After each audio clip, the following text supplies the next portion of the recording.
Armed with his new information, Pastor Scott confronted his mother the following day. When I met my brother, I went to my mother and said, Mama, live with me. My father is alive. And my mother hesitated for about a minute and said, No, are the man with your father? I said, Mama, I meet a brother last night at a convention. If that man is not my brother, me not having a brother. I mean, I go see me daddy tomorrow morning. And she said, oh, okay. So having told her the Friday what I would have done the Saturday, I went the Sunday morning to pretend as if I went around here to have a bath for her to ask me, did you go and see the man? But me a mill around and she not answering me. I went to the bathroom twice, Giovanni, and turned on the pipe like they had bed. And she asked me to come up back. And then she clean her and Tony, you go see the man yesterday? He said, yes, Mama. How him look like, Mr. Mama? If that man and my father, and my mother broke down and start to cry. Did you cry at that point? Yes, and I cried at her and I hugged her. And I told her, I said, I commend you for your wisdom. In fact, Errol Scott says the man who raised him never treated him any differently from his other siblings, even after he confirmed he was not his biological son. Okay, so that's an excerpt from Giovanni's special report on paternity fraud. You'll be able to, well, we repeat all angles Sundays, 9 a.m. on TVJ, and you'd also be able to watch it on onespotmedia.com, all right? So that's free for 7 days. So those of you here at home can watch the whole program. And for those of you abroad, and a whole heap of money, man. Pay a little money for the subscription fee and go watch the program. All right. So when we come back, your comments as well as our guests, should mandatory DNA testing be introduced in Jamaica? Stay tuned. We soon come. Because most men get children that are not theirs. And let's see, a listener says, yes, mandatory DNA testing should be done in Jamaica. I have relatives who I know are jackets. And then this listener sent me a message that, listener, I don't think this was meant for me. I appreciate the loving sentiments, but nothing for me. You did all message that too. Okay. And Omari in St. Anne's Bay says, definitely make it mandatory after watching so much Maury court TV at set, plus cases I'm aware of in Jamaica. They should be done. Well, parliamentarian and Deputy House Speaker Heroy Clark has been advocating for that. And let's listen into what he said in that same report to Giovanni Dennis in relation to criticisms that mandatory testing can, among other things, perhaps lead to violence against the woman involved. There has been some pushback, though, from people in the space, various stakeholders, people who do DNA testing, the 876 DNA CEO, saying it's not something that the government should mandate necessarily because of the kinds of conflict that will arise, and I guess the additional cost that this may put on the taxpayer to fund the whatever the cost may be for that DNA. I don't see it being any much of an additional costing per se, because it is going to be done within the hospital. It's going to be a part of that child coming into being. And so rather than wait 3 or 4 years, when yes, if you wait 3 or 4 years after the child leaves the hospital, then yes, it's going to be an additional cost. But DNA testing facility will be placed in our major hospitals for other reasons, not only for because a child is born, for any other reason, so to speak. All right, and he went on to say this. Just today I see a story in the Jamaica Observer saying, clinics are pushing back against this idea because of the purported problems that this will cause and some more... I don't see it causing any problem more than what it is going to cause anyway at any time that you would have found out that you are not the father of that child. So the same thing that they're saying that it will cost now, 10, 20 years down the road, if a man find out that the child that he has supported all his life, the life of that child, that he is not the real father, I think that's when the violence, as they are speaking of, would come out. Yeah. Because at that time they would have spent money, or money is on that child. Yeah. I also want to say to John Public that be as it may, this bill or will not go into the closet of persons. It is from when the bill is passed onward and not before, so it's not retroactive. So nobody has anything to worry about a situation of a child before. All right, Hugh Clark, Member of Parliament for St. James Central, Deputy House Speaker, speaking to Giovanni Dennis, and we're joined now by Attorney at Law Michael Williams. Mr. Williams, appreciate you talking to us. Thank you so much. So what do you think? Mandatory DNA testing? Thank you, Dan. I do not support mandatory DNA testing for a number of reasons. Number one, there's an attendant cost to DNA testing that no government of Jamaica can justify at this time given our constricted financial space. It is very expensive to do, and while I believe that those who may require it may want to know for sure that they are in fact the father, that should be a private matter. And at this moment, since I practice in the family courts, I know where the issue of paternity is raised, that DNA testing is ordered to ensure that fathers who are brought to court for maintenance are really and truly the fathers. And there are other social issues. I'm not going to get into the issues surrounding violence that might be meted out to someone because a father or a putative father finds out that in fact he's not the father in reality. This is a matter, like under Section 39 of the Road Traffic Act, where if you have an accident with someone, you can reasonably ask them for their license and their insurance and that kind of thing. I think the law should be, if two persons, man and a woman, engage in Congress, and I'm keeping it PG, and there's a child. You can have sex. That's you can say have sex, that's PG. Yeah, okay. If people engage in sexual congress and there's a child and the putative father has doubts,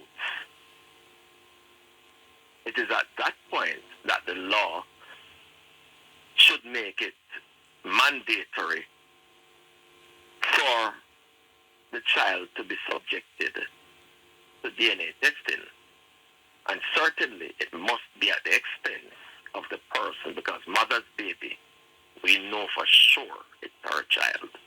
Unless some mishap took place at the hospital and the child was mixed up with another child. Mother's baby, papa's maybe.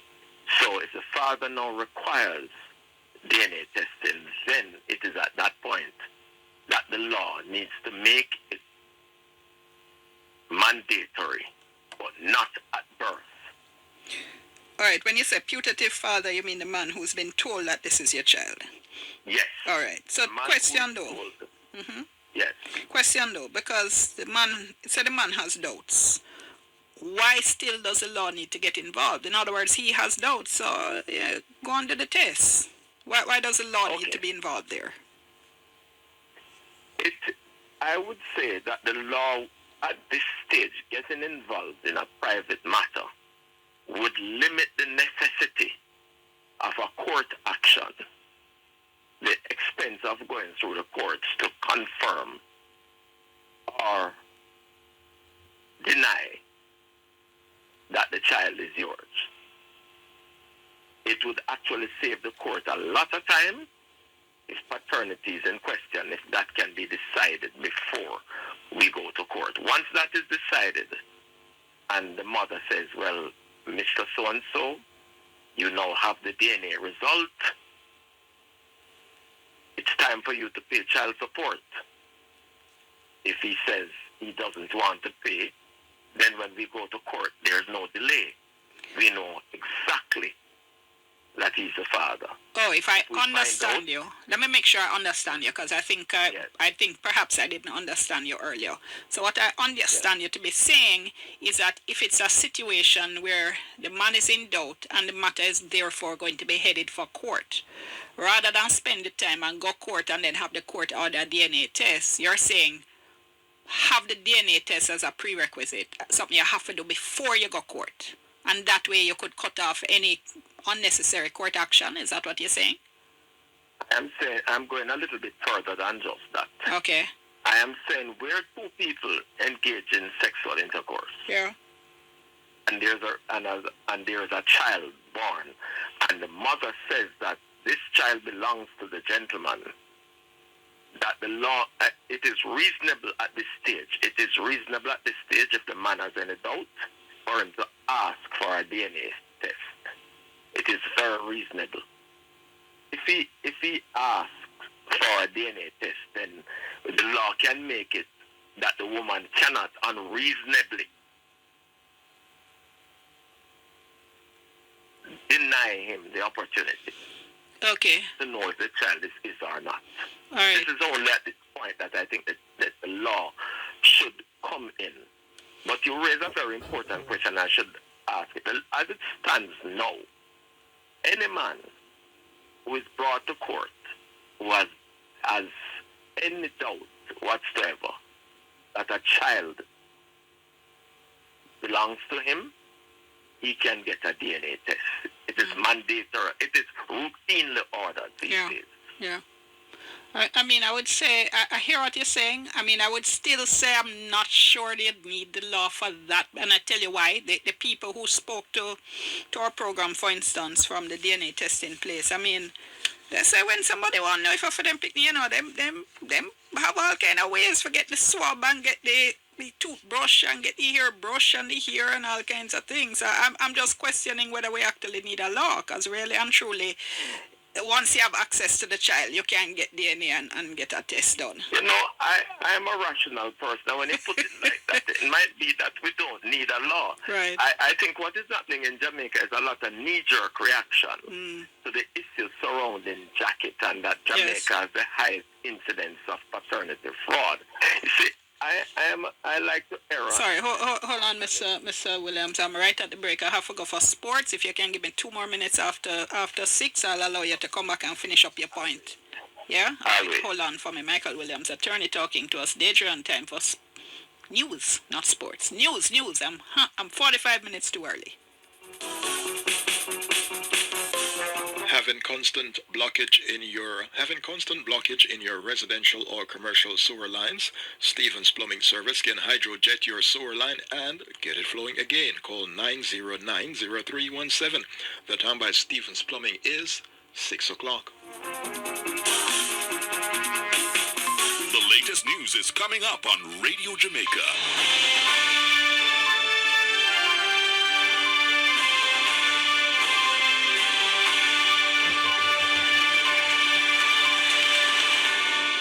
For the good of our nation. Good evening, I'm Deidre Gordon with the latest Radio Jamaica news. The government has confirmed that a flight which landed in the island this afternoon with Jamaicans deported from the U.S. is not connected with President Donald Trump's recent executive order to enforce a nationwide immigration crackdown. The flight landed at the Norman Manley International Airport in Kingston. Minister of Foreign Affairs, Kamina Johnson-Smith, says the flight is part of routine bilateral immigration exercises with U.S. authorities. While new immigration enforcement measures will result in an increased number of Jamaicans being repatriated, there are several processes involved. The government of Jamaica is actively monitoring the situation and will continue our historically close engagement with U.S. authorities. Members of the public may wish to note, for example, that in continuance of regular monthly arrangements previously in train, the first such scheduled flight for 2025 has arrived in Kingston. Amid concerns about national security and public safety given the possibility of an influx of deportees, some of whom may have a criminal record, Minister Johnson-Smith says the government is assessing the potential threats.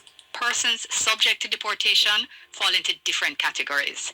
Some individuals have been convicted of very serious criminal offenses, including violent crimes, while others may have breached immigration laws but have otherwise been law-abiding residents engaged in productive employment. From a citizen security perspective, as a government, we are particularly concerned about the potential impact of the anticipated increased return of individuals with serious criminal backgrounds.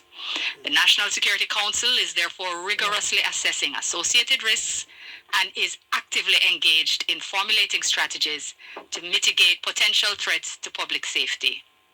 Minister of Foreign Affairs Kamina Johnson-Smith, a national security ministry source told Radio Jamaica News that public concerns surrounding President Trump's mass deportation order will be addressed in coming days. Several countries in South and Central America, including Colombia and Ecuador, have already received flights with deported migrants. General Secretary of the Trade Union Congress, Barry Dawes, who is representing disgruntled workers employed at Kingston Freeport Terminal, says he will in short order address accusations of failing to communicate and acting outside their interests. Scores of workers stayed off the job to press for better salaries. Speaking briefly with Radio Jamaica News Thursday afternoon, Mr. Dawes said the union notes what he terms gross inaccuracies of the narrative around the issue and will set the record straight in short order. There was a similar work stoppage on Monday, which saw the workers returning to their jobs on Wednesday. But today's sick-out stemmed from talks reportedly held yesterday between the Trade Union Congress and the company's management. At the center of the workers' contention is a proposed salary increase arising from a job evaluation, which they say unfairly excludes some of their colleagues. They have rejected the proposal as disappointing and disrespectful. In the meantime, KFTL's CEO says another worker that participated in the orchestrated action underway at Jamaica's main port will have their salaries cut. The caution was sent via a memo Thursday morning after several production workers reported sick for the 6 a.m. shift. The company said an unusual number of employees have called in sick today, as was also the case on Monday. The CEO says KFTL considers both the sick-outs as well as the messages, letters and voice notes which have been circulating as an orchestrated attempt to frustrate the negotiation process with the union and disrupt normal operations. The Independent Commission of Investigations is probing the circumstances in which a man was killed by the police in Arokabessa, St. Mary early this morning. The deceased has been identified as 33-year-old Javon Norcliffe Peart, otherwise called Shatty Bones, an unemployed resident of Tank Lane in Arokabessa. According to the police, members of the St. Mary the St. Mary Operational Support Team seized 2 illegal firearms and recovered additional ammunition during the incident. The police say approximately 12:26 a.m. officers were conducting an operation in the area when they observed Peart standing inside a doorway. He was seen holding a brown paper bag in his left hand and a firearm in the right. Upon seeing the police, Peart pointed the firearm at the officers. In response, officers discharged their service weapons and Peart was struck and disarmed. A silver .38 revolver was retrieved from his right hand, while another silver .38 was found inside the paper bag. Peart was transported to the Port Maria Hospital where he was pronounced dead. Both firearms were found to be loaded. During a subsequent search of the premises, officers recovered additional ammunition to include 5.56 and 9mm rounds and a dresser in a room that had been occupied by Peart. And Indicom says so far there has been a fatal shooting incident every day this week involving members of the JCF. 26 people have been killed in confrontation with the police since the start of the year. That is the latest Radio Jamaica News. I am Deidre Gordon. Good evening. News on Radio Jamaica. Stay in the know.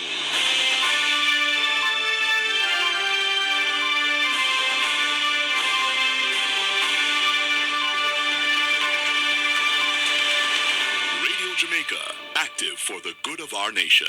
In peace, in war, the police.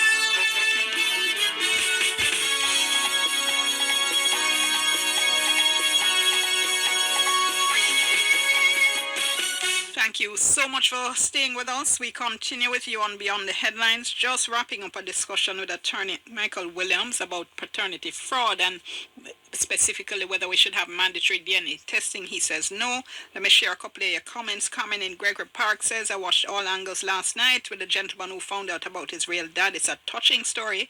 I'm just glad things worked out. I give my thumbs up for mandatory DNA testing.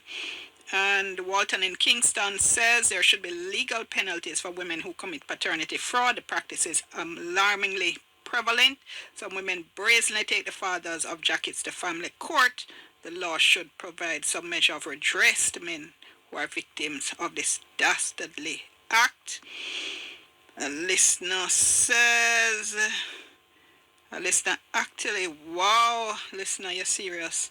A listener sent me some screenshots and said, look how she swear on the unborn child in her belly to convince me back in 2022, and the child ended up not being mine. And the listener also sent a DNA test and said I dodged a bullet.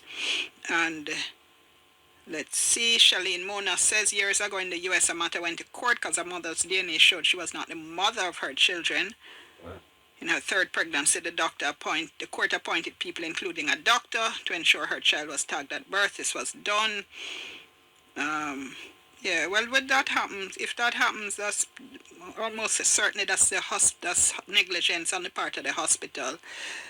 And let's see, Kadian in Portmore says, I took my son's father to court. He requested a DNA. I told him from day one to take it. I suffered my whole pregnancy and a year and a half after giving birth. I think mandatory DNA is necessary. You could have done it though. And Rosaline Clarendon says, I think Jamaica should have mandatory DNA testing at birth. Some women are too promiscuous. As a result, many babies are given to the wrong fathers. Every child deserves to know his or her right father. Michael Williams, attorney at law, rejoins us. I really wanted you to allow you to finish that point you were making, Michael, because the whole issue of the family court and the law and how we're operating is so important. Let me let you finish your point. Yes, I was saying that what we are having here seems to be a knee-jerk reaction to the allegations of paternity fraud. It is often said that we have some of the highest rates. I don't know compared to what. I don't know who have done those studies. I don't know who has compiled the statistics, and I'd love to see them, because if we're about to start slut-shaming Jamaican women, we should start to look at some reasons why we would have, as men, such a high possibility of being handed a jacket. So the men should not be left out of the equation in terms of why it is so possible for Jamaican men to have jackets. Without a sociological dissertation, we can allude that I'm also saying that our men have not been quite responsible in their sexual activities either. All right. So No, you're right. There are lots of social issues involved. Absolutely. We did have on Herbert Gale last night, Dr. Herbert Gale, who is doing some work on it, and he had some stats as well. But absolutely take your point about the discussion taking place in context. All right, I'm going to leave it. Let me let you finish your point. We should stop doing knee-jerk reaction and believe that passing legislation that has a high price tag to it, that the public will have to pay for, is necessarily the step to take. All we right. have to be careful. Critical issue there, and we should perhaps actually at some point try to put in numbers what we mean if we're talking about the state paying for that to make it clear for people. But thanks so much. Always appreciate your time and your thoughts. It's a pleasure being with you, Diane. Always good talking to you. Attorney Michael Williams, let's go to our international news segment, because this is about the Chinese-made artificial intelligence model called DeepSeek. Now, we had heard, remember, was it about 2 years ago now when ChatGPT came out, how that has been the fastest downloaded app ever? Well, DeepSeek has now become the most downloaded free app in the United States. And as I said, it's taking the tech world by storm. The BBC's Lily Jamali reports. From a virtual unknown to most downloaded app in Apple's U.S. App Store, DeepSeek has become an overnight sensation. It's an AI chatbot similar to OpenAI's ChatGPT, which first catapulted AI into the mainstream. DeepSeek can offer quick and comprehensive answers to your questions, from who is King Charles to what should I make for dinner. Introduced last week, by Monday it had caught fire in the U.S., sending shockwaves through global markets. DeepSeek's Chinese developers claim they trained its models for a fraction of the funds and computing power used by competitors. DeepSeek really changes the game. It's not that it's better than any existing models, but it's cheaper. And it doesn't require as many H100s. And a lot of the U.S. foreign policy around AI has been about how many of these fancy chips other people get to use. And China figured out a workaround to that. U.S. tech stocks sent into freefall. Shares of the AI chip designer NVIDIA, most notably, fell by as much as 17% on Monday. But spend enough time on DeepSeek and you notice that it doesn't answer certain questions. When our team asked what happened at Tiananmen Square, the response we got was, "I'm sorry, I cannot answer that question.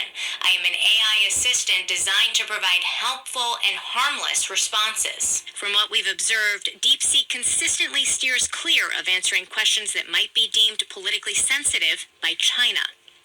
In the particular case of DeepSeek, they have a bias built in to say things that are consistent with what the Chinese party wants them to say. The deletion example, where it gave an answer and walked the answer back, shows you that something has been added on, bolted on, to try to make this thing conform to somebody's idea of what's politically acceptable. China and the U.S. are embroiled in an AI race. Just last week, President Donald Trump announced Stargate, a joint venture involving a $500 billion investment by global tech giants in AI infrastructure. The release of DeepSeek AI from a Chinese company should be a wake-up call for our industries that we need to be laser-focused on competing to win. The UK government says Britain's £14 billion AI infrastructure investment also remains on track. With the arrival of DeepSeek, the AI race has just grown more heated. All right, that is a developing story, trust me. Okay, shifting gear now to one of our new favorite features, Yadi Abroad. They say wherever you are in the world, you can find a Jamaican. You're listening to Yadi's Abroad on Beyond the Headlines, highlighting Jamaican greatness across the world.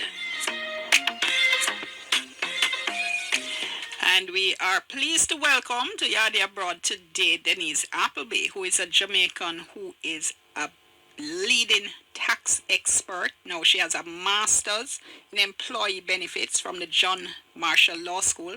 She has 6 different professional designations in various types of tax expertise. She is quoted regularly by news media in the U.S. She has been on CNBC, she's been on Fox, she's been quoted in the Wall Street Journal, and her firm, Appleby Consulting, is well regarded for its expertise in tax matters. Denise, thank you so much for talking to us on Radio Jamaica. Thanks for having me. No, it's awesome to have you. So let me ask you, first of all, to explain for us, as if we're 5, what it is you do. In America, we have certain tax deferred accounts where Americans have savings with the intent of financing their retirement. And because the laws are complex, people make mistakes that cause them to lose some of those savings. Right now, Dion, there's this case where a taxpayer owes the IRS $8.5 million because they made a mistake with their 401k account on their IRA. Wow. Those are the names that apply to these accounts. So what I do and what I've become known for is, if you want to understand how the tax laws work, because they're written in legalese, you know, you're an attorney, so you know that. If you want it in plain English, then you come to me.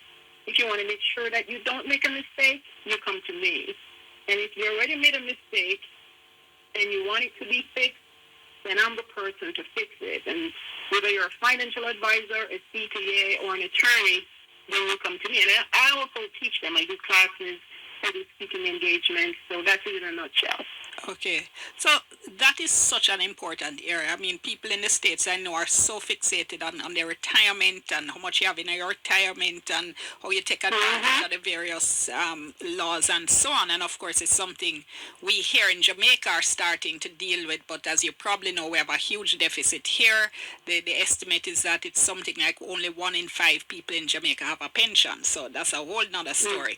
But how did you even come to get interested in that area?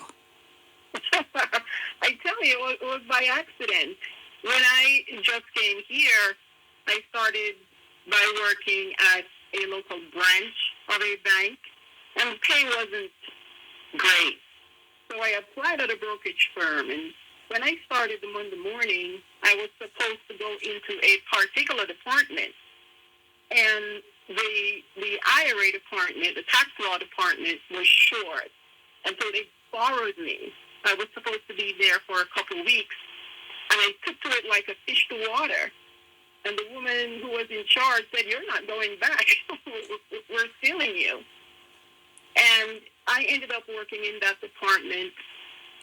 And because of my nature, I want to know everything about everything that I'm working with. And so within 6 months, I became an in-house expert.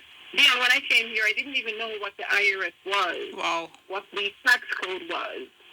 But even when I was in Jamaica, when I worked at the bank, they had some calculators that no one knew how to use, and I taught myself how to use it. That's just in my nature. I don't want to be the one in the room who has to be asking everybody what the answer is to this question. And so... No, it's fascinating because what you're telling us is that your entire career started out, like you said, by accident. Although some people would say, that's a universe for you. Yeah, like Oprah says, if a mistake is made, that doesn't mean that it's a mistake. Maybe it's the universe pushing you in the direction that you're supposed to go. Yeah. Because, see, if I had stayed in the department that I was hired for, I know I would have done well. But that's not an area where you get to this level of prominence. You go from A to B, whereas with the tax law, there's a lot of caveats, there's a lot of nuances. Right. And many people consider this a boring area, so they want to have nothing to do with it. Yes. My coworkers used to laugh at me because when I'm coming in the morning, I have the big tax law book, reading on the train. When I'm going home and they're going out to bars on Friday night, they're like, "Come on, Denise, come on, you got to go." And I'm like, "No, I got to read this because I'm getting questions from clients and no one in the firm understands it. So someone has to do it." Wow. I taught myself it. Yeah, and within, I'd say about a year, customers were insisting that they don't want to talk to anybody else. They want to talk with me. And it ended up that I became the go-to person at the firm, including for the legal department and every other department. When they didn't know what the answer was, they came to me. Okay, so let me take you back now because as I mentioned to you off air, one of the things that fascinated me when I just heard just little snippets of your story is that when you were here in Jamaica, you didn't go to what we used to call or what we call a traditional high school. In the days where we used to do common entrance and you either pass for go high school or you go secondary school. And as I've said to my listeners before, because we forget these things very quickly, secondary schools back in the day didn't do the same curriculum as high schools. They didn't do the same exams. Students who went there weren't expected to go on to college and so on. And you went to secondary school. What was that experience like? Yeah, shout out to folks all secondary school. Hopefully some of my schoolmates are listening. When you go to a secondary school, they have different levels of grade. Grade A, grade down to grade F. And if you were on the smarter side, then you were in grade A. So when I started so-called secondary school, I was in 8A, and I continued up until I graduated in the A grade. By the way, we had a debate once where my school debated Morrissey High School. And of course, Morrissey High School kicked our butt, but it was a great experience. We had a teacher, Earl Silva, my favorite teacher ever. He always made sure that we knew that we could be great if we put our minds to it. I love that. So from the get-go, you still felt, okay, I'm in secondary school, but hey, I can still go out there and do things. Absolutely, yes. But you weren't doing the O levels that the high schools were doing. So how did you deal with that? Yeah, we actually had CXCs when I graduated. Okay. And after I graduated, no sub story here, but when I was going to so-called school, sometimes I didn't go to school for weeks, months, due to circumstances. And, I still read my books because I love reading. It's not something that somebody had to tell me to do. And so I remember once when I went in for exams, Earl Silver again, he was the moderator for the exam, but I missed an exam day. And he said, Denise, we can't give you any extra time. If you can finish both exams in the one time that is allotted for one exam, then great. And I did. I got A's on both exams. You know what helped me, Dion? Reading. I think as far back as I can remember, I loved to read, and I read everything, no exception. I read everything, and in my experience, people who read will learn anything and will excel at anything. Because I just want to make sure I heard you properly. You said there were times because of circumstances you didn't go to school for, you said weeks or months? Weeks and months, yeah. So for but most... I caught up when I get back. When I got back. Even the way you said that so casually, because again, for a lot of children, that would have been absolutely devastating to their education. But in the meantime, you were keeping up by reading, is that it? Keeping up by reading. I must admit, though, mathematics was a challenge for me. So usually when I get back, math is a subject that you have to build on. And if you miss the first two classes, then it's really hard to catch up. And that was a struggle for me then. Don't tell anyone I said it, because I'm in a field that's finance related. I still hate math. Really? I hate math. If I have to go back to school, as long as math is not involved, I'm good. Okay, so you left Stokesall with which subjects? How many subjects? I left Stokesall with 3 subjects, and then I put myself through evening classes at Mart Bay High School, where I took some O-level subjects. I don't remember how many O-levels I got. But when I started working at the bank...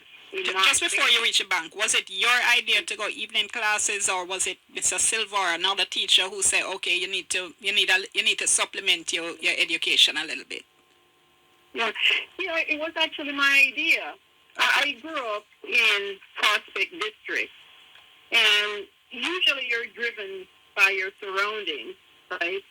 I grew up in Prospect District, where I think my generation, probably the first one who said, listen, we have to go on to the next level and go to high school or secondary school. People before that didn't.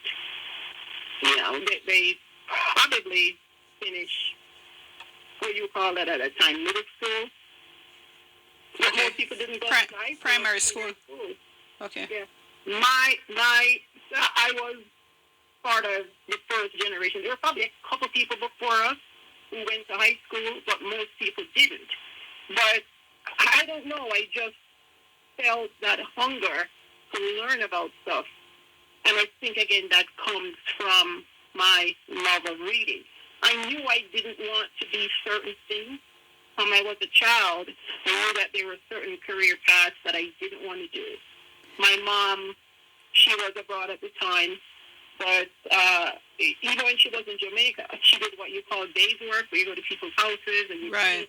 So did all my aunts. Hold that thought for one moment, Denise. Let's just take the break. You're listening to Yadi Abroad. We're talking to Denise Appleby. She's telling us her amazing story from being in difficult circumstances in Jamaica to now being a leading tax expert in the United States. We're back in a moment. We'll soon come. Radio Jamaica, active for the good of our nation. It is now 6:30 on Radio Jamaica. Who knew you could improve on perfection? We took whole natural almonds and made them even better. 0% cholesterol and only 170 calories. Blue Diamond almonds are the perfect snack. Dark, rich chocolate and blueberry flavors. Blue Diamond almonds adds that to every bite. Go ahead, indulge. Whatever the occasion, we have an almond for that. Shauna, Coach Ready Cash really helped me out with the Me glad me did make a move. So you pay off all of the money? Yeah man, pay everything. Me have to go down there and get a loan too. The process easy. Me just bring a government ID, TRN, proof of income and address and 2 references and do a quick interview and me get it the next day. But that no sound bad. Yes, you can visit any location. Go online at coachreadycash.com or call 926-2110 if you apply. Make a move and tell me how it go. All right, me soon call you back. Make a move with a Coach Ready Cash loan. Conditions apply. Guilty. Old perform out last. Guilty. We top performance. Guilty. Chakama. Reliable. Full stop. Not come. We have the expertise for drilling and demolition. We have the power tools for plumbers and electrician. One select tools, 3 parts and 3 repairs. 3 parts, 3 repairs. 2 to 3 years. Guilty. Available at Delta Supply, 106 Hagley Park Road. Call us at 876-302-6111-4. Delta Supply. We service what we sell. Attention gaming operators. Do you have unlicensed gaming machines? Well, here's your chance to regularize your operations without penalties. From February 1 to June 30, you can apply to register your machines and get compliant with the law. But hurry, don't miss this chance to secure your operations and build customer trust. Visit pglc.gov.jm or call 876-630-1353 to get started today. A message from the Betting, Gaming and Lotteries Commission. You're listening to Beyond the Headlines with Dion Jackson Miller.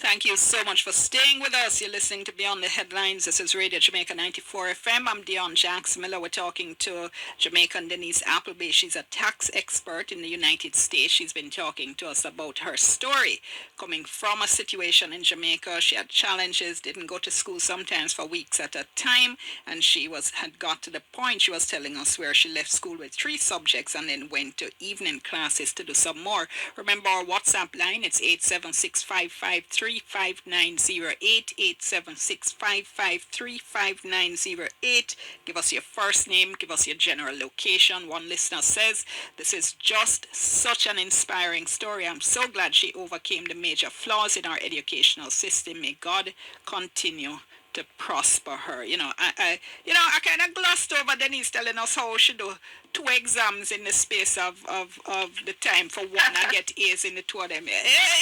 I'm just saying. So, all right, so you're telling us about evening class and that it was your idea because you had this hunger for knowledge. How did you pay for that, though? Were you working and going to class? Yeah, I was working at the time. Okay. And my mom lived abroad. She was living in Canada at the time, so whatever she could afford, she sent to us. But for every paycheck that I got, I made sure that I paid for my classes. Okay. All right, so you did your evening classes, you got some additional subjects, and then what? And then I started attending, I forgot the name of the college. I think it was IMP or some other one. It might be CAS now, but I started going to that class. I would leave work in the evening and go to that class. And the objective was to get an undergraduate degree. Now, here's the surprising thing. Shout out to my friend Beverly Gain. I remember her telling me, Denise, you've inspired us to go beyond what is the ordinary. Which, and Beverly's somebody that I admire, so that means a lot to me.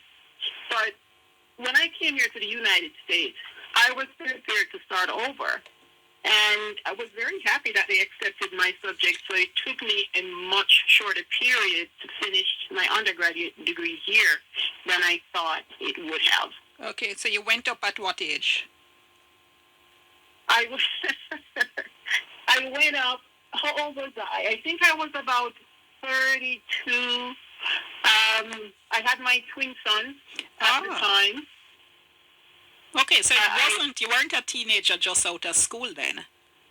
No, I wasn't a teenager. I was working. I had my kids. When I came here, I expected, again, to start at the bottom, which is something that, I want to tell my Jamaican friends, don't listen to what people are saying. Because they used to tell me, even though you were a customer service representative at the bank, when you come to America, you're going to have to start at the bottom. But Jamaican people ordinarily are much more driven and adapt to things much quicker. And so when I applied at the bank expecting to get a teller position, the manager looked at my resume and said, you are who we've been waiting for. You're going to be a customer service representative. Wow. So, yeah, when you come here, apply for the job that you think you're not quite qualified yet, but you know that you can do. Okay. And I know I'm jumping ahead, but, shortly after that, I applied at a brokerage firm called Pershing. And here's a quick story there. When I went in for that interview, my resume had a mistake on it. I was late for my interview because I took the train to the wrong place, not being used to America yet. And when I said to the woman, I'm late, she said to me, listen, your resume has a mistake, but that's between you and I. You're late, that's between you and I. And that woman hired me. You know that expression that says, what is for you can't be unto you? Yes, one of my favorite Jamaican proverbs, yes. Yeah. So do you figure that job was for you? It was for me, and that's the one that started me on the path that I am now. That's the one that they hired me for what was called the ACAT Transfer Department, but I ended up being hired in the IRA Tax Department. Tell me something though. When you went to the States, did you have a particular career objective in mind, or was it just, boy, let me go and make life kind of thing? It was, let me go on and make life. I figured I have the banking experience. I'll start in the bank. And I didn't quite like the experience at the bank, and so I started scoring in the newspaper for jobs. When I saw that one, first one I applied for, the one I got. And when I started working at that job, people kept asking me, who referred you? Who referred you? Because apparently you had to know someone to get a job, and I just applied and got it. Wow. Wow. So even the job you applied for, I mean, again, brokerage house would look perhaps a little intimidating to a lot of people. Because, the whole idea of stocks and the investing world and all that kind of world sounds so complex. So how come it didn't intimidate you? I guess I'm not easily intimidated. Or, my thing is, I'll go after it, and when I get there, I worry about it. And that's one of the reasons why I speak, because ordinarily, you see me in a crowd, I'm sitting in the corner, I don't want to talk to anybody. People say that means I'm an introvert. I just like to be by myself. I don't like to talk to people, and I'm talking to you now, which is very strange. But one of my primary jobs is public speaking, and when I get there, I sit in the corner, I don't talk to anyone until I'm ready to get on stage. When I'm on stage, sometimes when I'm done, I'm like, oh my God, you were supposed to be nervous. And I forget to be nervous. I don't think about stuff like that. My thing is go and do it. And if you fail, then you try again. And so far, thankfully, there's been no failure that I can think of that has adversely impacted my career. Now, another listener says another success story of someone who loved reading from childhood. Reading maketh the man or the woman. Congrats, Miss Appleby, says my listener. I'm inspired. Please continue to carry these success stories down. Thank you so much for that, listener. Tell me something, because I mean, I'm always fascinated when I hear stories of people who, went through difficult times and can point to that teacher or teachers that they said made such a difference in your life. And you made such a thing of pointing out Mr. Silver, because while you were going through all of that in going back to school, it would have been so easy a thing to get discouraged. Nobody would have blamed somebody in those circumstances from getting discouraged and, just feeling that they can't make it. So you mentioned Mr. Silver. Was there anything else that helped you to make it through that? Yeah, I've never been one to sit and cry and ask why me. I probably had enough of that as a kid. So by the time I became a teenager, if you get a cut on your knee often enough, that place you don't feel any pain there anymore. I think I've gotten to that stage in my life where whatever comes, I push through. And if it doesn't happen, it doesn't happen. I'm not saying sometimes it didn't make me feel down, for lack of a better term. But you always know that the next day is coming, because those days when I didn't get to go to school, that time always came around when I got to go. And so I knew that that time would come around again, where I would get to go back to school. And I love school so much. Even now, I love pursuing education. My kids did not get that from me. Well, one of them did. I have 3 kids, and only one of them is like that. Most of them are like, Mom, I just want to be done with school. I have my master's, I'm done. Okay. Well, I mean, I'm looking at your resume and they heap a letter them after your name. I can't say you love school. But what is the point? You are talking to us. You're at this institution and you're the go-to expert in tax law and in IRA matters. What's the point at which you said to yourself, okay, time to strike out on my own and start my own company?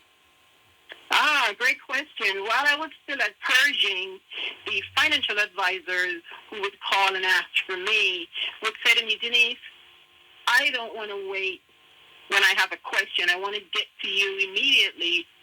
Why don't you start your own business? And I'm looking at people now thinking about starting their own business, and the checks and balances that they're doing. I'm like, I must have been crazy, because one day I just decided I'm going to start my own business. I handed in my resignation. I registered my business. And, I hung up my shingle, so to speak. I called a few financial advisors. One of my good friends, Ed Slott, he gave me some speaking engagements.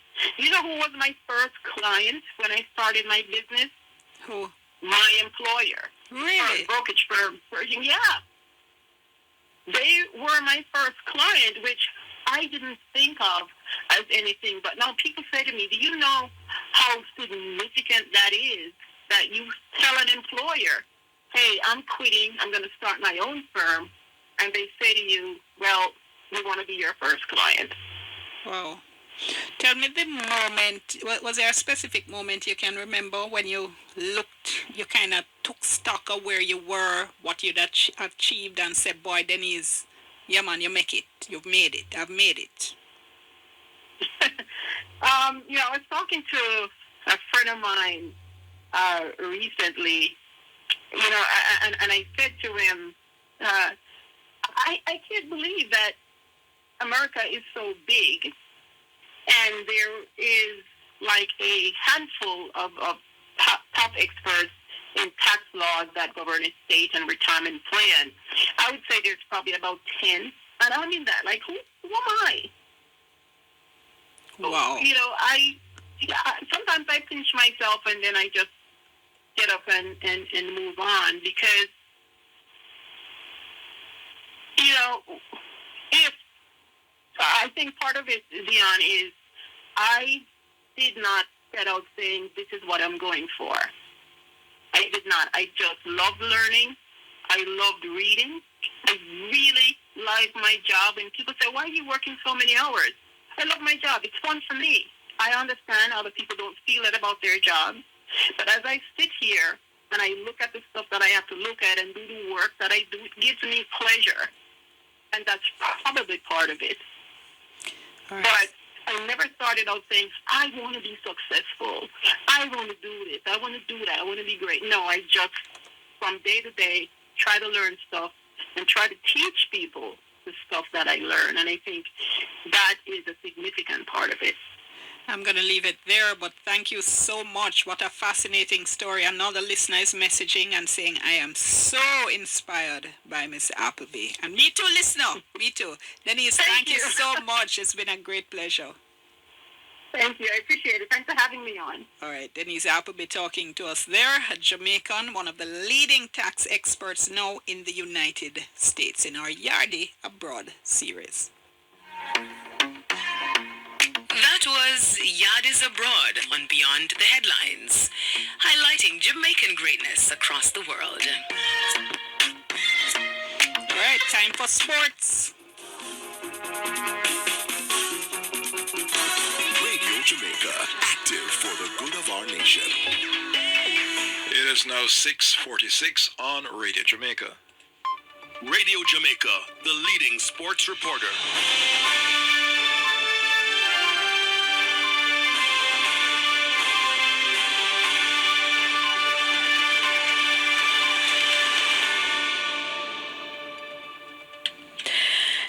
And welcome to Sports World. I'm Denise Walters. We pull off with cricket.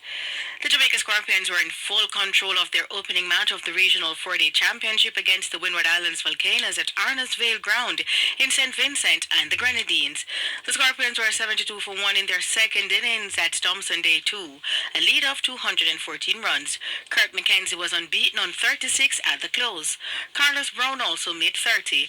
Earlier, the Volcanoes were dismissed for 195 in their first innings reply. Rayan John made 41, while Shadrach Descartes contributed 34 and Stephen Pascal 30. Jermaine Blackwood took an impressive 3 for 27 and Dean Smith 3 for 55. There was also a wicket each for Marquino Mindley, Javor Royal and Brad Barnes. The Scorpions were earlier dismissed for 337 in their first innings after resuming on 291 for 7. Blackwood added 2 to his overnight 107, while Royal carried to 26 after resuming on 5. West Indies women's assistant coach Damien Wright said the team came out with the right attitude after completing a 106-run win over their Bangladeshi counterpart at Warner Park in St. Kitts. Batting first, the Windies women posted 201 for 6 of their allotted 20 overs. Opener Kiana Joseph top scored with a 63, while Deandra Doughty made 49. Captain Haley Matthews contributed 27, while Shabika Gajnabi was left unbeaten on 24. In reply, Bangladesh women were restricted to 95 for 9. Sharmin Akhtar top scored with a 22. Matthews took 2 for 6. Sherian Fraser 2 for 15 and Alfie Fletcher 2 for 21. Start with.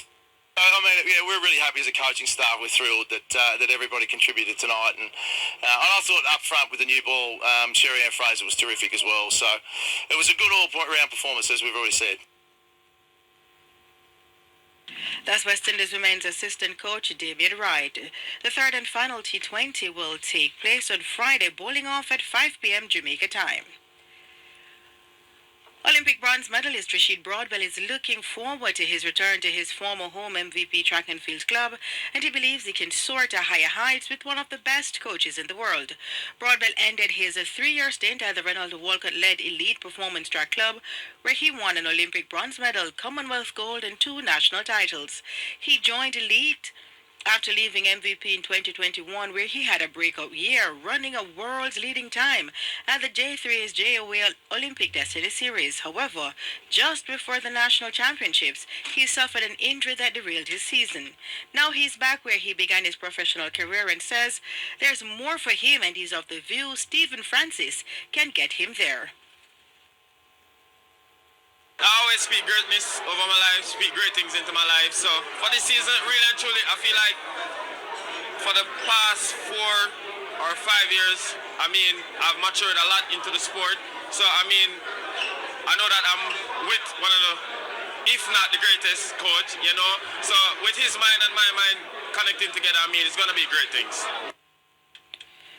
2022 Sportsman of the Year Broadbell, who was a nominee for the 2024 Sportsman of the Year, was happy to be back among the top male athletes in the country. He had a disappointing 2023 season after arriving in Budapest with the world's leading and personal best 12.94 seconds that he set to win his first national title. However, he went down in the preliminary round after catching his trailing foot on the 9th barrier, crashing to the ground for a premature exit at the World Championships. Actually, last year I was saying to myself I wanted to come to the award, so I know I had to put down a great performance to be nominated. And I mean, I feel like I'm big on manifesting things, and I guess that's just one of my biggest things that help me keep me going.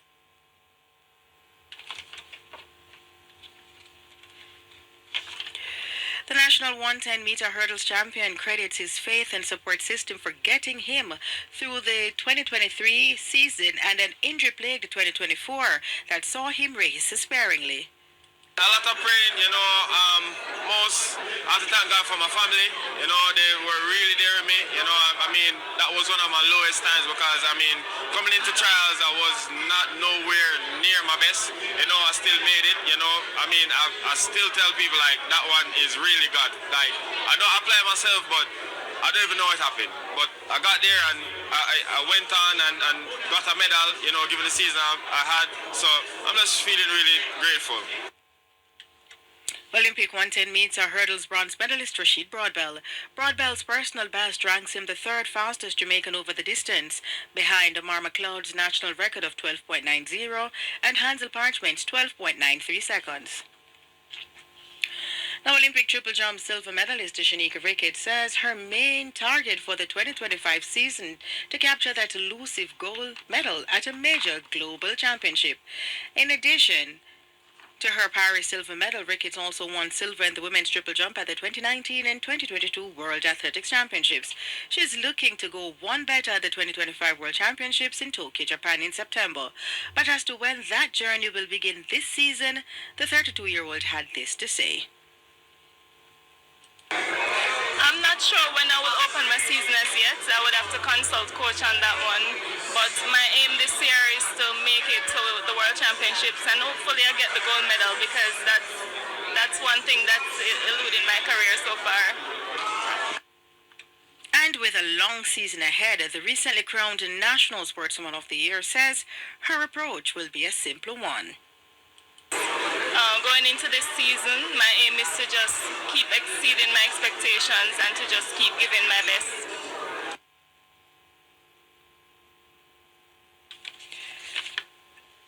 Olympic triple jump silver medalist Shanika Ricketts. Ricketts owns a personal best of 15.03 meters for the triple jump. Now, the 48th staging of the Gibson McCook Relays will see schools vying for the lucrative Neville Teddy McCook Trophy and cash prizes. Garfield Jones reports. The best overall performing school will walk away with the McCook Puma Trophy and prize money of $150,000. Details of the meet were disclosed by Chairman of the Entries and Registration Subcommittee, Reverend Ryan Peralto, at the launch on Thursday at the Jamaica Pegasus Hotel. We have a prize for the best performing high school girls, $100,000. A prize for the best performing high school boys, $100,000. We have a prize for the best overall performance, the Neville Teddy McCook Trophy, and the Puma prize, and that is $150,000. And then we also have an award for those who break a record in championship events, and that's $75,000. There will be 31 relay finals on the day, with 15 of those being championship events. The day will also see 9 individual events being contested, including the vertical and horizontal jumps. Chairperson of the organizing committee, Dr. Marian Bullock-Ducasse, says in an effort to ensure maximum support inside the stadium, there will be a special incentive for all participating schools. In order to get the good crowds that we desire, we will be providing giveaways in terms of tickets for the bleachers for every participating school. I've already said it's over 250 schools and other clubs and institutions, so each of them will have tickets that they can give away to students, parents, whoever they want to. The Gibson McCook Relays is scheduled to get underway at 9 a.m. on Saturday, February 22 at the National Stadium. Live coverage can be seen on TVJ, TVJ SN, One Spot Media, with radio coverage on Hits 92 FM. Garfield Jones with that report.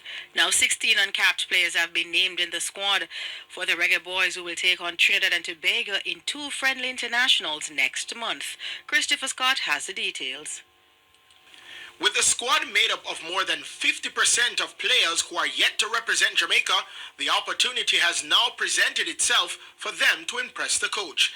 Head coach of the Reggae Boys, Steve McLaren, has one objective for the matches against the Soca Warriors. So winning the game is important, not imperative, but important. The process, the 2 days training that we have with them, albeit not enough to get enough information into them, but enough to get to know them.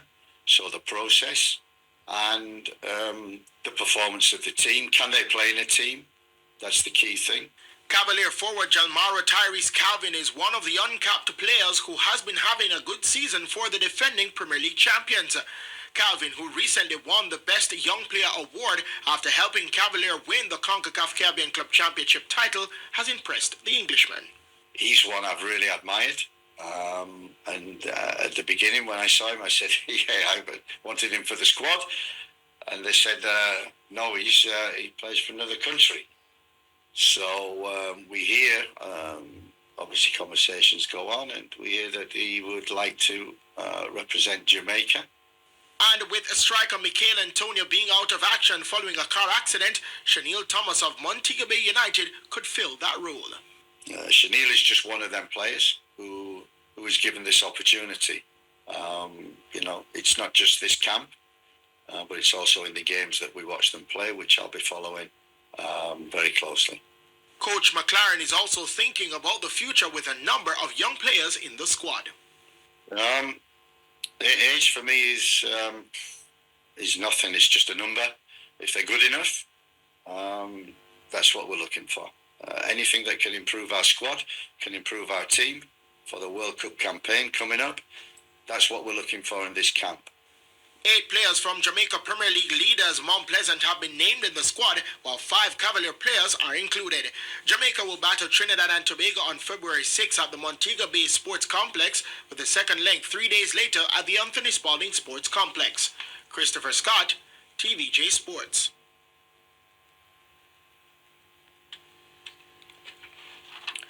Meanwhile, newly appointed Trinidad and Tobago head coach Dwight York says the 2 friendly internationals against Jamaica will form a critical part of preparation for their upcoming home and away Gold Cup qualifier against Cuba in March, while noting their squad will be missing a few of their overseas-based players as the matches will fall outside an official FIFA window. York says they have put together a strong enough team to challenge the mostly local-based Reggae Boys squad. The opportunity to play Jamaica in 2 games in Jamaica, Kingston, Jamaica, and obviously Montego, will then bring us a little bit closer to what we're trying to accomplish, because the bigger picture, so to speak, will be certainly the Cuba game in March that we look forward to playing in Havana and certainly back in Trinidad, so we know what the consequences. Newly appointed Trinidad and Tobago head coach Dwight York. The Reggae Boys prevailed 1-0, while the other match ended 0-0 when the teams last met in the corresponding friendlies last year in Trinidad.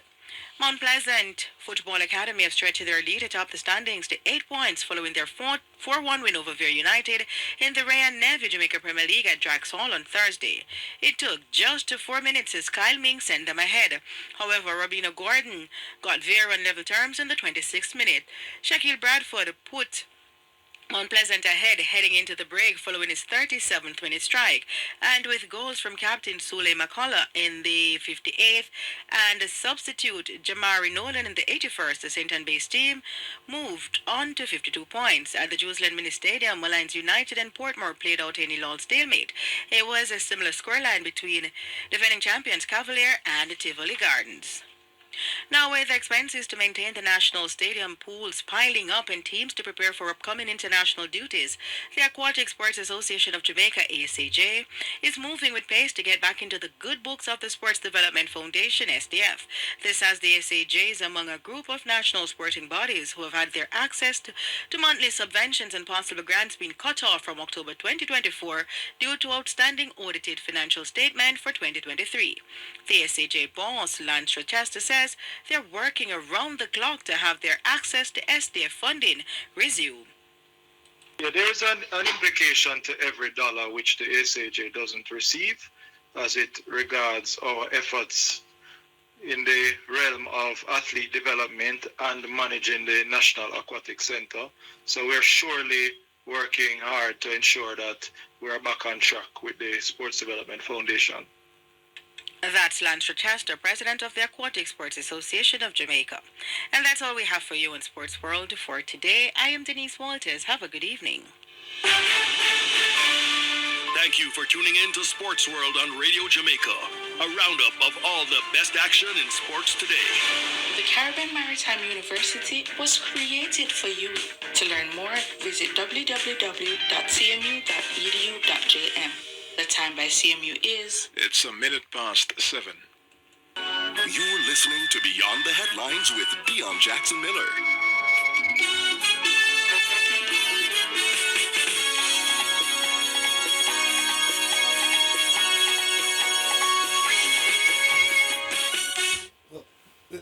All right. Thank you so much for staying with us. When we come back on Beyond the Headlines, we'll have a special feature for you.